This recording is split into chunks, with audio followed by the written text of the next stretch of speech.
under pressure fire.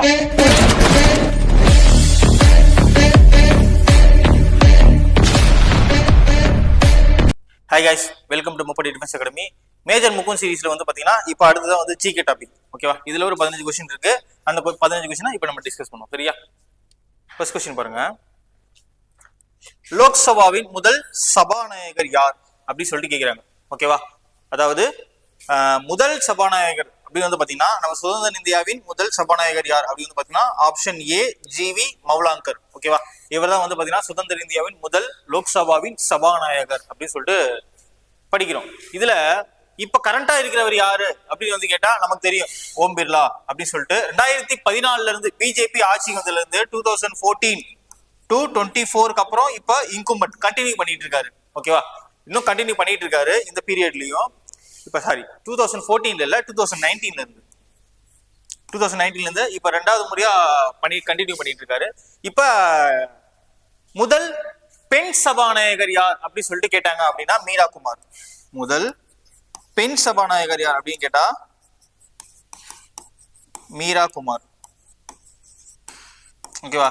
இந்த சபாநாயகர் வரிசையில இந்தியாவில் இருக்கிற சபாநாயகர் வரிசையில வந்து பாத்தீங்கன்னா முதல் பெண் இத ரெண்டு பெண்கள் தான் இருந்திருக்காங்க. ஃபர்ஸ்ட் இவங்க, செகண்ட் வந்து பாத்தீங்கன்னா சுமித்ரா மகாஜன் அப்படின்னு சொல்லிட்டு இருக்கவங்க ஒருத்தங்க. சுமித்ரா மகாஜன்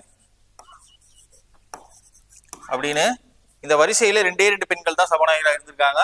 இவங்க 2014 காலத்துல இருந்தாங்க. ஓகேவா?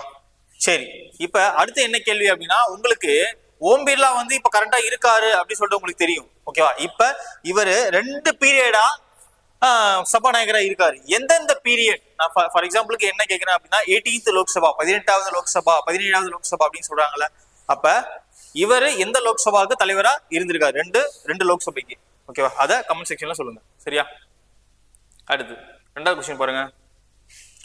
துத்வா தேசிய பூங்கா எந்த மாநிலத்தில் அமைந்துள்ளது அப்படி சொல்லி கேக்குறாங்க. துத்வா தேசிய பூங்கா எந்த மாநிலத்தில் அமைந்துள்ளது அப்படின்னு கேட்டா ஆப்ஷன் சி உத்தரப்பிரதேசம்.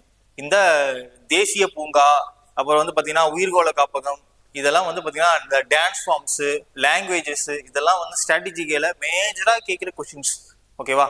இந்த சரணாலயம் இதெல்லாம் வந்து பாத்தீங்கன்னா நீங்க கண்டிப்பா எல்லா ஸ்டேட்ல இருக்கிற மேஜரா இருக்கிற நேஷனல் பார்க்ஸ், அப்புறம் வந்து புலிகள் காப்பகம், டான்ஸ் ஃபார்ம்ஸ் இதெல்லாம் வந்து நீங்க படிச்சுதான் ஆகணும், வழியே கிடையாது. ஓகேவா? அதன் வழியில வந்து பாத்தீங்கன்னா இந்த துத்வா தேசிய பூங்கா எங்க இருக்கு அப்படின்னு சொல்லிட்டு கேக்குறாங்க. உத்தரப்பிரதேசம். ஓகேவா? ஃபார் எக்ஸாம்பிளுக்கு இந்த ராஜஸ்தான்ல ரன்தம்பூர் தேசிய சரணாலயம், குஜராத்ல வந்து கிர் தேசிய சரணாலயம். ஓகேவா? அப்புறம் உத்தரகாண்ட்ல இந்தியாவின் முதல் தேசிய பூங்கா இதெல்லாம் வந்து பாத்தீங்கன்னா நீங்க கண்டிப்பா படிச்சுதான் ஆகணும், வேற வழியே இல்லை. அடுத்து இந்தியாவின் தேசிய கொடியை வடிவமைத்தவர் யார்? ஓகேவா? who was the designer of the Indian national flag அப்படி சொல்லி கேக்குறாங்க. நமக்கு தெரியும் இந்த ரவீந்திரநாத் தாகூர் வந்து பாத்தீங்கன்னா தேசிய கீதத்தை எழுதியவர். ஓகேவா? இந்த பங்கீம் சந்திர சாட்டர்ஜி வந்து பாத்தீங்கன்னா தேசிய பாடலை எழுதியவர் அப்படி சொல்லி நமக்கு தெரியும். இந்த வெங்கட் சுப்பாராவ் வந்து பாத்தீங்கன்னா பிளட்ஜ் அப்படின்னா இந்தியா இஸ் மை கண்ட்ரி அப்படி சொல்லுவாங்களா, இதெல்லாம் இவங்க எழுதுவாங்க. இந்த பிங்காலி வெங்கையா தான் வந்து பாத்தீங்கன்னா இந்திய தேசிய கொடியை வடிவமைத்தவர்.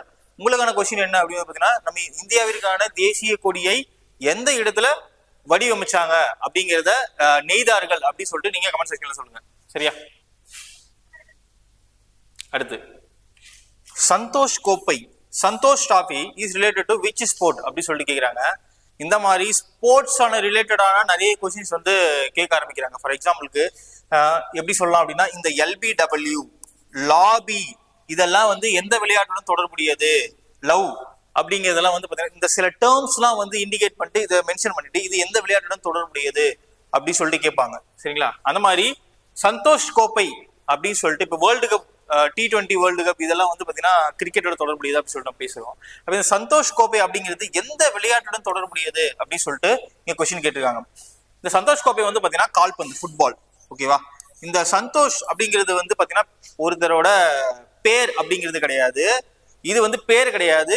இது வந்து வங்காளத்துல ஒரு ஊர். ஓகேவா? இந்த சந்தோஷ்ங்கிறது வங்காளத்துல ஒரு ஊர். அந்த சந்தோஷ் ஊரோட ராஜாவா இருந்த ஒருத்தரோட பேரை பிரசிடென்டா இருந்தார். அத பெருமைப்படுத்துற விதமா வந்து பாத்தீங்கன்னா இந்த சந்தோஷ் கோப்பை 1941 ஆரம்பிச்சாங்க. சரிங்களா?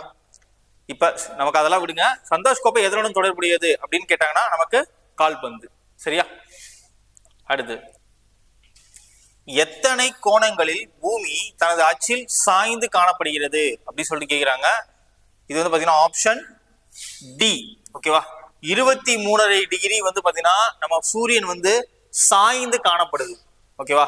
இது வந்து நம்ம ஜியாகிரபிக்கலா பார்த்தோம்னா கொஞ்சம் டெப்தா போகும். இது வந்து நீங்க மனப்பாடம் பண்ணிக்கோங்க. ஓகேவா? நம்ம சூரியன் வந்து பாத்தீங்கன்னா ஒரு கோள வடிவத்தில் இருக்கு அப்படின்னு சொல்லிட்டு சொல்றோம். அது வந்து பாத்தீங்கன்னா ஒரு கரெக்டா இப்படிதான் சுத்தமான அப்படி கிடையாது. அது வந்து பாத்தீங்கன்னா ஒரு 23 டிகிரி சாஞ்சி காணப்படுது அப்படின்னு சொல்லிட்டு நமக்கு சொல்றாங்க. சரிங்களா? இதுக்கு ஆப்ஷன் டி.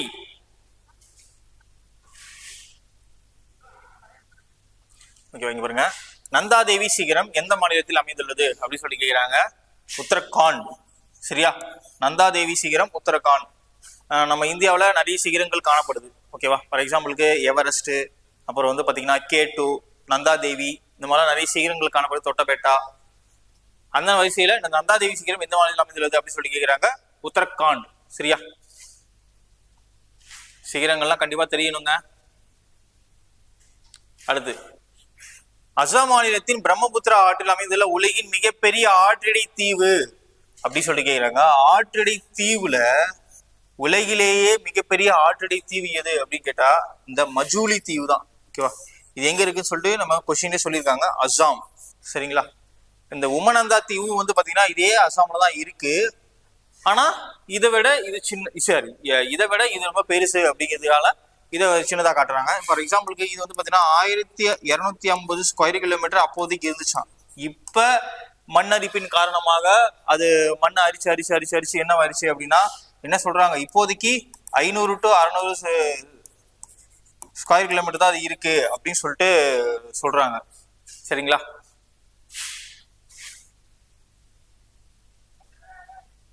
அடுத்து 8வது கொஸ்டின் பாருங்க. அரபிக்கடலின் ராணி என அழைக்கப்படுவது எது அப்படின்னு சொல்லிட்டு கேட்குறாங்க. இதெல்லாம் வந்து சில கொஸ்டின்ஸ்லாம் வந்து பார்த்தீங்கன்னா கொஞ்சம் வித்தியாசமாக தான் இருக்கும். இதெல்லாம் நம்ம படிக்கணும். இப்போ ரீசெண்டாக கேட்ட பிசி எக்ஸாம்பிள் வந்து பார்த்தீங்கன்னா இந்த கொஸ்டினை கேட்டிருக்காங்க. அரபிக்கடலின் ராணி என அழைக்கப்படுவது எது அப்படின்னு சொல்லி கேட்குறாங்க. கொச்சி. சரியா? இதுதான் சரியான பதில். அதே வந்து இந்தியாவின் பிங்க் சிட்டி ஆஃப் இந்தியா அப்படி சொல்லி கேட்பாங்க, ஜெய்ப்பூர். ஓகேவா? இந்த மாதிரிலாம் வந்து பார்த்தீங்கன்னா சில ஊர்களுக்கு Manchester of India, gateway of India, இந்த மாதிரிலாம் வந்து பார்த்தீங்கன்னா சில புனை பெயர்கள் சில ஊர்களுக்கு இருக்கு. அதெல்லாமும் வந்து பார்த்தீங்கன்னா நம்ம இந்தியாவில் இந்த காம்படேட்டிவ் ஃபீல்டில் நிறைய பிரபலமாக கேட்கக்கூடிய கேள்விகள்லாம் இதில் இருக்கு. அதன் வரிசையில் வந்து பார்த்தீங்கன்னா இந்த அரபிக்கடலின் ராணி அப்படின்னு அழைக்கப்படுவது கொச்சி. சரியா? 9வது கொஸ்டின் பாருங்க. செய் அல்லது செத்துமடி, வெள்ளையனே வெளியேறு போன்ற முழக்கங்களை தந்தவர் யார் அப்படின்னு சொல்லி தெரியும். நமது தேச தந்தையான மகாத்மா காந்தி தான் வந்து பாத்தீங்கன்னா இதனை வழங்கியவர். ஏன் இதை சொன்னாரு அப்படின்னா 1942 நமக்கு விடுதலை வாங்கியே தீரணும் அப்படிங்கிற ஒரு முடிவுல என்ன பண்ணாரு அப்படின்னா, வெள்ளையனே வெளியேறு, இந்த நாட்டை விட்டு வெள்ளையன் சீக்கிரமா வெளியேறி ஆகணும், நீ போறியா இல்லையா, நீ போனாதான் எங்க நாட்டுக்கு விடுதலை அப்படிங்கிற முழக்கத்தை வெளிக்கொணரும். அதுக்கு முன்னாடி எல்லாம் வந்து பாத்தீங்கன்னா ரொம்ப அமைதியான முறையில அகிம்சை வழியில போராடிக்கிட்டு இருப்பாரு. இப்ப காந்தியே ரொம்ப கடுப்பாயிட்டு வெள்ளையனே வெளியேறு, ஒண்ணு நீ விடுதலை தரணும், இல்லைன்னா நாங்க சாகணும். அதனாலதான் செய் அல்லது செத்துமடி அப்படிங்கிற முழக்கங்களை, ரொம்ப ஃபேமஸான முழக்கங்களை சொன்னவர் யார் அப்படின்னா மகாத்மா காந்தி. ஓகேவா? அடுத்து, உள்ளாட்சி அமைப்புகளின் தந்தை என அழைக்கப்படுபவர் யார் அப்படின்னா ரிப்பன் பிரபு. ரிப்பன் எங்கள் அப்பன் அப்படின்னு சொல்லிட்டு ஒரு வாக்கியத்தை சொல்லுவாங்க. ரிப்பன் எங்கள் அப்பன் அப்படின்னு சொல்லுவாங்க. உள்ளாட்சி அமைப்புகளின் தந்தை நமக்கு தெரியும், லோக்கல் செல்ஃப் கவர்மெண்ட் அப்படின்னு சொல்லுவோம். நமக்கு தெரியும் மத்திய அரசு இருக்கு, அதுல பிரதிநிதிகள் இருக்காங்க, லோக்சபா ராஜ்யசபான்னு சொல்லிட்டு. மாநில அரசு இருக்கு, ஓகேவா, அதுல வந்து பாத்தீங்கன்னா சட்டமன்றம் இருக்கு, அதுல இருக்கிற பிரதிநிதிகள் நம்ம ஆட்சி செய்யறாங்க. இந்த உள்ளாட்சி அமைப்புன்னு ஒண்ணு இருக்கும். அப்பதான் இந்தியாவுல சீரான ஒரு அரசியல் களம் இருக்கும். அதாவது அரசியல் தலைவர்கள் கொண்டு வர்றது அடிமட்ட லெவல் வரைக்கும் போய் சேரணும் அப்படிங்கிறது எப்படி சாத்தியமாகும் அப்படின்னா இந்த உள்ளாட்சி அமைப்புகளை செயல்படுத்துறது மூலியமா தான் சாத்தியமாகும். ஓகேவா? ஃபார் எக்ஸாம்பிளுக்கு இப்ப நிறைய திட்டங்கள் வந்து பாத்தீங்கன்னா எடுத்துட்டு வராங்க. எல்லாமே வந்து பாத்தீங்கன்னா இப்போ ஒரு 4G இருந்து 5G 6G 7G எல்லாம் கொண்டு வராங்க அப்படின்னா மேஜரா இது ஃபர்ஸ்ட் மெயின் சிட்டிஸ்ல தான் வந்து கொண்டு வருவாங்க. சென்னை, மும்பை, டெல்லி, பெங்களூர், இந்த மாதிரி கொண்டு வருவாங்க. இதே எல்லா மாவட்டத்துல இருக்கு இடத்துக்கும் இதை கொண்டு போய் சேர்ப்பாங்களான்னா போய் சேர்ப்பாங்க. ஆனா சில ஊர்கள் சில வில்லேஜஸ் எல்லாம் கிடைக்காது. ஆனா இந்த உள்ளாட்சி, நான் ஒரு எக்ஸாம்பிள் காண்டி சொன்னேன், இதை ஆனா இந்த உள்ளாட்சி அமைப்புகள் வந்து பாத்தீங்கன்னா மத்திய அரசோ இல்ல மாநில அரசோ திட்டத்தை கொண்டு வருது. இது முழுமையா ஒரு மேஜர் சிட்டிஸுக்கு மட்டும் போய் சேராம கிராமங்கள்ல இருக்கிற இந்தியாவில இருக்கிற எல்லா கிராமங்களுக்கும் ஒரு திட்டம் போய் சேரணும் அப்படிங்கிறது எதன் மூலியமா சாத்தியமாகும் அப்படின்னா இந்த உள்ளாட்சி அமைப்புகளை திறம்பட செயல்படுத்துறது மூலியமா தான் இது கண்டிப்பா சாத்தியமாகும் அப்படின்னு சொல்லிட்டு நம்புனாங்க. அதனாலதான் நம்ம காந்தி என்ன சொன்னாரு அப்படின்னா, கிராமங்களில் தான் இந்தியா வாழ்கிறது, இந்தியாவின் முதுகெலும்பு என்பது கிராமங்கள் தான் அப்படின்னு சொல்லிட்டு காந்தி சொன்னாரு. சரிங்களா? அடுத்து தேசிய இளைஞர் தினம். தேசிய இளைஞர் தினம் அப்படின்னு வந்து ஜனவரி 12 சுவாமி விவேகானந்தருடைய பிறந்த நாளதான் நம்ம வந்து நேஷனல் யூத் டே அதான் கொண்டாடுறோம். விவேகானந்தர் ஒரு நாட்டை உலக அளவுல வளர்ந்த நாடா கொண்டு போக முடியும், ஒரு மாற்றத்திற்கான பாதையா வந்து யாருடைய முயற்சியின் மூலியமா ஒரு நாட்டை மாற்ற முடியும் அப்படின்னு விவேகானந்தர் ஆணித்தரமா நம்புறாரு அப்படின்னா இளைஞர்களின் வழியாதான். ஓகேவா? ஒரு நாட்டுடைய முதுகெலும்பு வந்து ஒரு நாட்டோட வளர்ச்சி, ஒரு நாட்டினுடைய மாற்றம் வந்து எதனால சீக்கிரமா நடக்கும் அப்படின்னா அந்த நாட்டுடைய இளைஞர்களாலதான் நடக்கும் அப்படின்னு சொல்லிட்டு விவேகானந்தர் ரொம்ப ஆழமா நம்பினார். அதனாலதான் வந்து பாத்தீங்கன்னா நம்ம தேசிய இளைஞர்கள் தினம் யாருடைய நினைவா கொண்டாடுறோம், யாருடைய பேர்ல கொண்டாடுறோம் அப்படின்னா விவேகானந்தர். ஓகேவா? இவர் வந்து சிக்காகோ மாநாட்டில் பேசினதெல்லாம் வந்து பாத்தீங்கன்னா வரலாற்று பதிவு, அதை நீங்க எடுத்து பாருங்க, கூகுள்ல தெரியும். அடுத்து மூலதனம் நூலின் ஆசிரியர் யார் அப்படின்னு சொல்லிட்டு கேக்குறாங்க. இதை இங்கிலீஷ் என்ன சொல்லுவாங்க அப்படின்னா தாஸ் கேபிட்டல். ஓகேவா? உழைப்பாடுகளின் உழைப்பை எப்படியெல்லாம் வந்து பாத்தீங்கன்னா இந்த முதலாளிகள்லாம் வந்து சுரண்டுறாங்க அப்படிங்கிறத பத்தி காரல் மார்க்ஸ் வந்து பாத்தீங்கன்னா ரொம்ப ரொம்ப அருமையா பேசியிருப்பாரு. எதுல? இந்த புத்தகத்துல. ஓகேவா? காரல் மார்க்ஸ் எழுதின புத்தகம் தான் தாஸ் கேபிட்டல். புக்ஸும் நீங்க இம்பார்ட்டன்டா கண்டிப்பா படிக்கணுங்க. அதுவும் காம்படிட்டிவ் எக்ஸாம்ல கேட்டுக்கிட்டே இருக்காங்க, கண்டிப்பா அதை நல்லா படிக்கணும். ஓகேவா? அடுத்து சூரியன் மறையாத நாடு என அழைக்கப்படுவது, land of midnight sun என அழைக்கப்படுவது ஆப்ஷன் சி நார்வே. நார்வே நாடு தான் வந்து பாத்தீங்கன்னா சூரியன் மறையாத நாடு அப்படி சொல்லுவாங்க. எல்லா நாளும் கிடையாது. ஃபார் எக்ஸாம்பிளுக்கு இதோட அமைப்பை பத்தி சொல்ற பாருங்களேன். இப்ப பூமி இப்படி இருக்கு அப்படின்னா இது வந்து பாத்தீங்கன்னா நிலநடுக்கோடு. ஓகேவா? இது வந்து பாத்தீங்கன்னா கடகரேகை. இது வந்து பாத்தீங்கன்னா ஆர்டிக் வட்டம் அப்படி சொல்லுவாங்க. சரியா?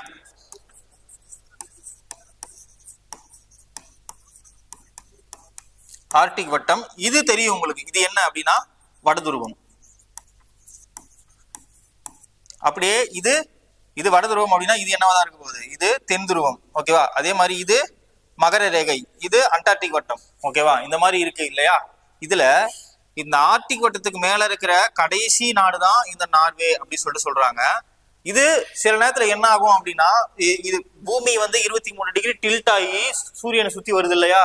அது வந்து இப்படி சுத்தும் போது சூரியனுக்கு நேரா செங்குத்தா நேரா நிக்கும் போது என்ன ஆகும் அப்படின்னா அந்த நாட்டுல அந்த ஒரு 2 மாசம் வந்து பாத்தீங்கன்னா 24 மணி நேரமும் வந்து பாத்தீங்கன்னா சூரியன் மறையவே மறையாது.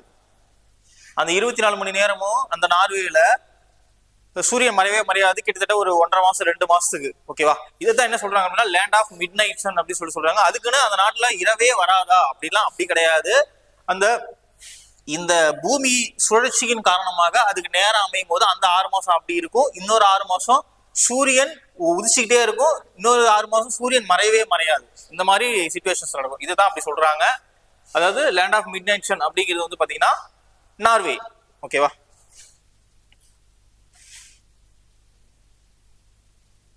அடுத்து நேதாஜி சுபாஷ் சந்திர போஸ் சர்வதேச விமான நிலையம் எங்க அமைந்துள்ளது அப்படி சொல்லிட்டு கேக்குறாங்க. இது வந்து இதெல்லாம் என்ன சார் கேள்வி?